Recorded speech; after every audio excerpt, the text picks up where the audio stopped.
wrap up the NFC East with a team that I know you said has absolutely dominated free agency. Yeah, this was the best free agent team. Like, this team crushed it. I mean, we're going to throw it up. We got William Jackson and Curtis Samuel that headlined this free agency pool, and that's enough. You got William Jackson, who should have been the highest paid corner, and he wasn't. The Jags paid Griffin more than Washington's going to pay William Jackson. That's ridiculous. William Jackson is a shutdown corner in this league.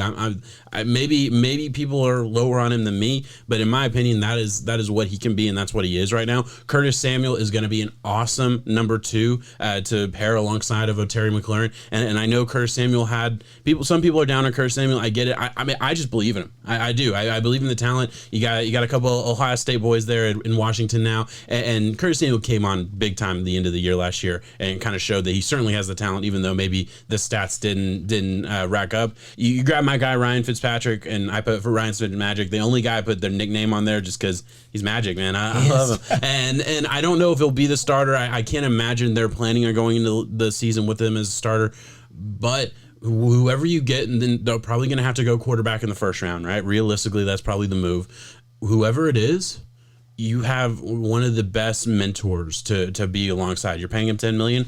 I mean, he deserves more. I mean, yes, and I think that's a great deal for them to get him for $10 million this year. He can come in and start and win you games. He'll lose you some too. I mean, we know what he is, but he's going to be the best mentor you could ask for whoever you get. He's going to get the most out of whoever comes in to be that rookie quarterback to take over the future. I love it, and I don't feel like they lost a lot. Ronald Darby's become kind of a journeyman at the tail end of his career. Guys, yeah. You know, a couple linebackers there that definitely are going to hurt. But other than that, like, I think this team got a whole lot better over the past couple of days. They did.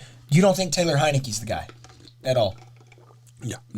Man, some people do, and that's fine. I mean, maybe he is. I do. I do. I'm not saying that he is going to be the guy that turns the Washington football team around. Of course, they have quarterback needs that need to be addressed, and that's fine. Wouldn't surprise me one bit if they end up taking a Justin Fields, if they take the Trey Lance, if they take anyone like that. There is a chance they could do that for sure. It's just the problem is they're in the 20s, so they would have to make a move. That's exactly. A Mac Jones, anything. That's why I think that they could run this year with Taylor Heineke. Listen, Scary Terry went on Twitter after that playoff game and said, "I'll go to battle with number 4 all day, Taylor Heineke," and saying he showed heart, he showed grit. That playoff game was incredible. Yeah, if he's able to bring that into next year's season, listen, that's a team that shows up that you do not want to play, because offensively, yes, that's where they're going to go in the first round. That's where they should go in the second round and probably third round. I think they have a top 5 defensive line. They have an okay linebacker core. Adding William Jackson at your number 1 is a great move for free agency. I think that was the home run signing that they were able to land. I agree. Got to get some offensive talent in there, though. But yes, Heineke has some grit. He showed it. They have some good wide receiver weapons. I really like how Antonio Gibson came on strong towards the end of last year. It was unfortunate to see him get hurt, but, full head of steam going forward, downhill runner. Ron Rivera, I love the way that he has this team all together. They're rallied. So it's going to be a really interesting way to see how this division shapes up. Yeah, I absolutely agree. I'm excited to see Washington. It wouldn't surprise me a bit if they won their division next year again. Same for the Giants, and then the Cow. I think the only team that doesn't have a chance, I'm sorry, Philadelphia fans. I'm sorry.